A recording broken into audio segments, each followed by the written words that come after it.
이었습니다. 오늘 하루 이슈의 중심. 당신의 아침을 책임지는 직격 인터뷰. 여러분은 지금 KBS 1라디오 최경영의 최강시사와 함께하고 계십니다. 네, 야권의 대선 주자 중에 한 분이죠. 원희룡 제주도지사가 최근 대선 후보 지지율 1, 2를 다투고 있는 윤석열 전 검찰총장, 이재명 경기도지사를 향해서 쓴소리를 마다하지 않고 있습니다. 주요 현안에 대해서 목소리를 높이고 있는데요. 원희룡 제주도지사 연결돼 있습니다. 안녕하세요. 안녕하세요. 예, 제주도청에 지금 코로나19 확진자 최근에 발생했다고 들었는데 괜찮습니까? 예, 그 주말이 일요일에 공직자 한 분이 확진이 나왔는데요. 예. 그 관련된 분들 다 검사를 했는데 전원 음성이어서 일단 고비는 넘긴 것 같고요. 계속 그 확산 여부를 예의주시하고 있습니다. 그런데 더불어민주당 김두관 의원과 안전 관광을 위해서 제주도민의 코로나 백신 우선 접종 추진하도록 손잡겠다. 이건 무슨 내용이죠? 온 국민이 코로나 장기화로 지쳐있고 또 제주를 찾아서 힐링하려는 여행객들이 예년보다 더 많이 찾아오고 있습니다. 아무래도 제주도가 그렇죠. 우리 전 국민의 힐링 공간이잖아요. 그렇죠. 거기다가 본격적인 여름 휴가철을 앞두고 있어서 국내 여행객들이 제주를 많이 찾을 걸로 예상되는데 전도민 우선 접종을 백신 접종을요 하게 되면 오시는 분들도 그렇고 제주도민들도 좀 더 안심할 수 있겠다. 그런 면에서 우리 민주당 김두관 의원님과도 이제 뜻이 통했는데요. 국민적인 동의를 얻어서 조속히 실현됐으면 하는 바람이고 저희도 백방으로 노력을 하겠습니다. 관광도시니까 아무래도. 네. 그 윤석열 전 총장 그 국민의힘 의원들과 지금 계속 만나고 있잖아요. 뭐 정진석, 권성동, 윤희숙 이렇게 쭉 만나고 있고 현충원 참배도 했고 그랬는데 어떻게 보세요? 지금 이미 정치는 이제 시작한 것 같은데요. 그죠? 예, 우리 윤석열 총장은 이제 훌륭한 검사였죠. 그리고 야당이 제대로 역할을 못했던 상황에서 국민들의 문재인 정권에 대한 심판을 윤석열 총장을 통해서 하겠다. 그런 면에서 야당의 귀중한 자산이 되어 있습니다. 그렇기 때문에 정치를 하게 되면 당연히 우리가 함께 해야 된다는 공동의 목표를 향해서 한 배를 이미 탔다고 생각을 하고요. 아직은 수면 아래에 있다 보니까 행보가 조금 아직 좀 불투명한 면이 있습니다만은 빨리 이 수면 밖으로 나와서 그 정치력에 대해서 또 비전에 대해서 검증도 받고 또 국민들에게 비전을 보여주시는 게 맞다고 생각을 합니다. 지사님 최근에 이제 검찰 인사를 비판하면서 윤 전 총장이 좀 더 당당하게 이 지금 현재 검찰 인사랄지 이런 거를 좀 비판을 해서 후배 검사들의 분노를 대변해 달라는 그런 말씀을 하신 것 같은데 어떤 의미일까요, 이게? 지금 수사 대상들이 전부 승진하고요. 또 기소돼 있는 사람이 지금 청와대에 앉아서 검찰 인사를 전부 지금 좌지우지하고 있는데 이거에 대해서 정말 우리 그 윤석열 총장께서 검찰을 지키기 위해서 사실은 사표를 던졌다고 했지 않습니까? 그러면 이 정도 검찰 사유화 인사가 진행되고 있으면 이거를 가장 강하게 꾸짖을 수 있는 사람이 윤 총장밖에 없거든요. 그런 점에서 이 정치 그 행보라는 것 때문에 자꾸 유불리 이렇게 따지기 전에 당당한 모습으로 우리 대한민국을 제대로 지키기 위한 역할을 하자. 그런 면에서 주문을 한 거죠. 일반론으로만 이야기했다라고 나중에 이제 그 다시 말을 약간 좀 완화시키기는 했습니다만은 김종인 전 비대위원장 같은 경우에는 검사가 바로 대통령이 된 경우는 없다. 이렇게 이야기를 했거든요. 그럼 약간 좀 윤석열 전 총장과의 거리두기라고 할까요? 근데 김종인 위원장께서는 그런 이야기 안 했는데 와전됐다고 하시니 일단 저는 그런 걸로 알아듣겠습니다. 김종인 위원장은 우리 당이 어려울 때 비대위원장을 맡아서 이 당을 방향을 잡는데 공로가 크신 분이고 워낙 전략적인 사고를 하신 분이거든요. 그래서 정권 교체의 길도 당연히 함께할 거라고 생각을 하고요. 그래서 윤석열 총장에 대한 그 이야기를 하는 것들도 뭐 다른 제3자가 얘기하는 것을 저희들이 뭐 서로 간에 듣고 하는 현재의 이런 그 소통 방식이 조금 많은 오해의 소지들이 있거든요. 저는 당당하게 직접 지금 국민들이 모두 직접 소통하는 세상인데 투명하게 이야기하고 또 치열하게 서로 검증해 나가는 과정을 통해서 국민들의 궁금증을 당당히 해소해야 된다고 생각합니다. 지금 그 부분은 이제 윤석열 전 총장한테 하시는 말씀이죠? 모두에게 해당되는 거죠. 지금은 국민들이 얼마나 지금 그 판단이 수준이 높습니까? 국민들이 이제는 아주 현명하고요. 이제 전략적인 판단들을 하고 있습니다. 지금 말씀하신 거 쭉 들어보면 윤석열 전 총장도 그렇고 김종인 전 비대위원장도 그렇고 대선 국면 접어들어서는 국민의힘으로 다 들어와야 된다 그런 생각이십니까? 네, 저는 당연하다고 생각을 하고요. 또 그 외에는 다른 대안이 없습니다. 다른 대안은 없다. 따로 뭐 당을 만들어서 국민의힘 일부 또는 뭐 윤석열 전 총장의 어떤 세력 이것과 합해가지고 뭐 이른바 3지대 이런 것은 이제 완전히 어떤 시나리오일 뿐 끝났다. 그런 시나리오는 있을 수가 없다. 일부 사람들이 뭐 그런 것을 예측할 수 있고 어떤 사람은 또 상황이 앞으로 예측이 안 되기 때문에 그런 생각을 할 수도 있겠습니다만은 세상이 뜻대로 안 되는 거고요. 지금 앞으로의 상황은 한마디로 말하면 누구도 예측할 수 없습니다. 앞으로 10개월 동안 어떤 일들이 일어날지 아마 정말 몇십 년 이상의 시간에 해당하는 변화들이 일어날 것이고요. 그것을 만들어 나가는 것은 우리 이 시대가 안고 있는 코로나 이후에 대한민국 사회가 갖고 있는 양극화 해소라든지 새로운 성장 동력이라든지 청년 세대들이 인정할 수 있는 그런 국가가 어떻게 될 것인가. 이 과제가 워낙 어렵고 변화무쌍할 뿐만 아니라 여기에 대해서 이 정치적인 그런 변화 열망도 어느 때보다도 강하기 때문에 예측이 어렵죠. 당장 3일 앞으로 다가온 당대표 선거는 어떻게 예측하십니까? 지금 흐름이라면 아무래도 이준석 후보가 단순한 돌풍이 아니라 실제로 당대표가 될 수 있는 가능성도 매우 크다고 생각을 합니다. 그렇군요.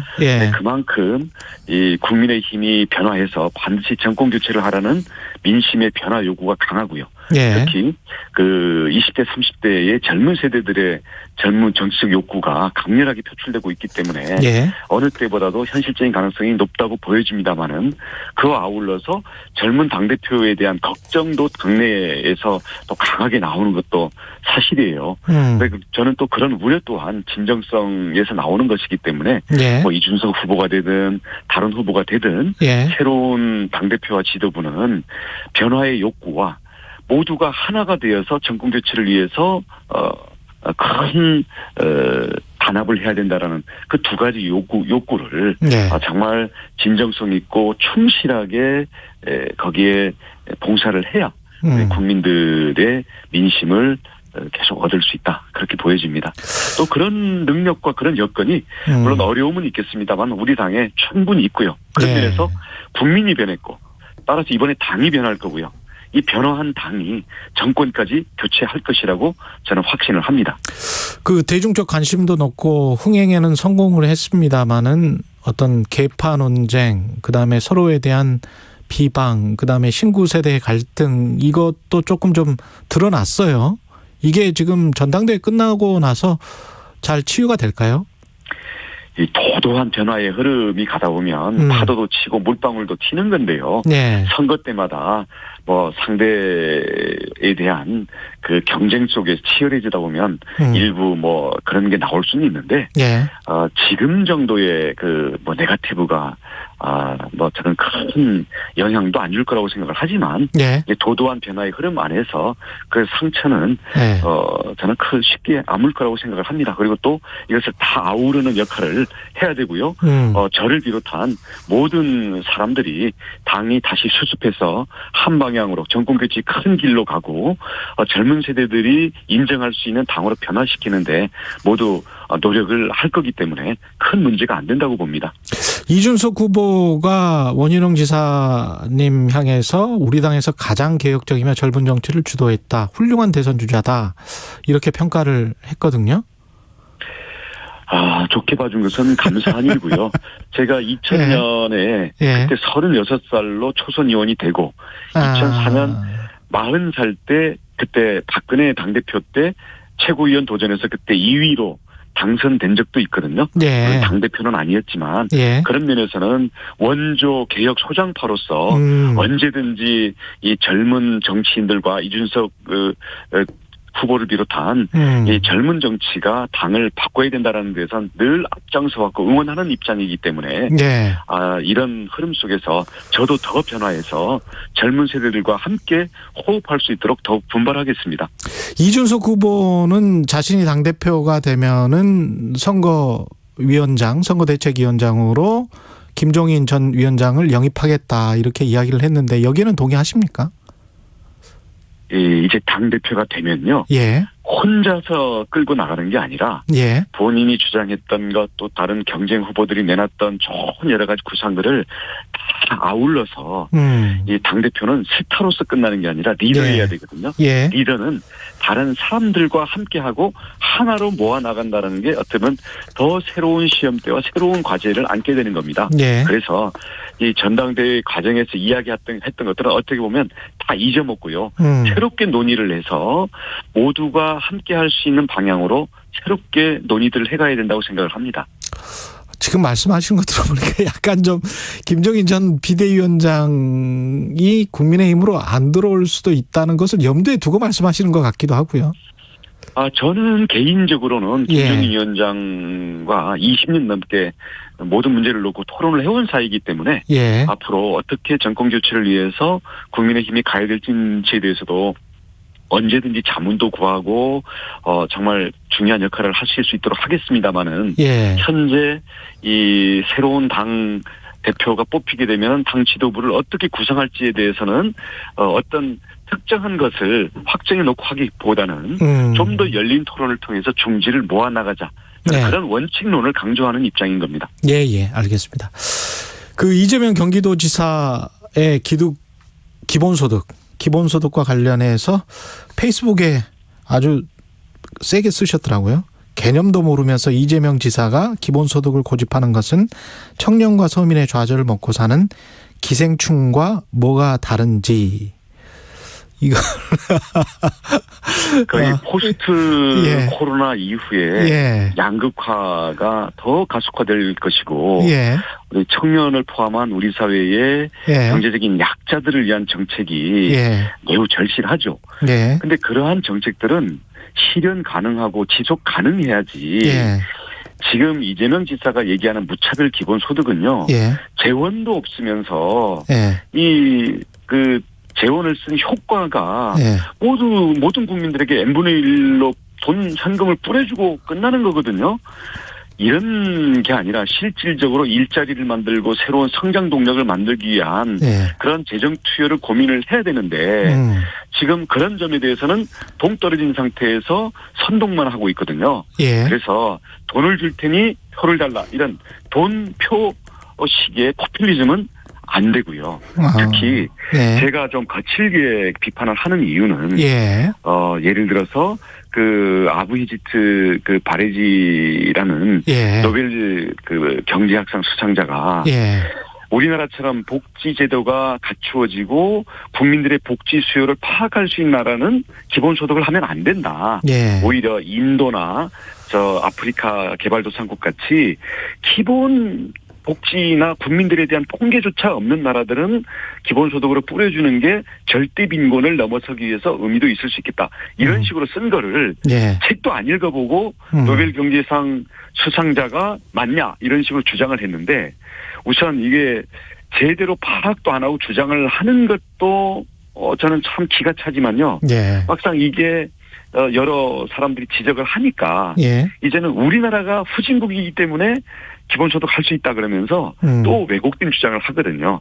저는 이재명 지사가 기본소득에 대한 주장을 그게 공정하지도 않고 실현 가능성도 없고 포퓰리즘이라는 것에 대한 비판뿐만 아니라 자기와 생각이 다른 사람들 그리고 자기가 주장하다가 틀린 게 나왔을 때 상대방을 공격하고 섬뜩하게 어떤 선동을 하는 이런 부분에서 정말 위험하고 뭐랄까요. 좀 섬뜩함들이 느껴져요.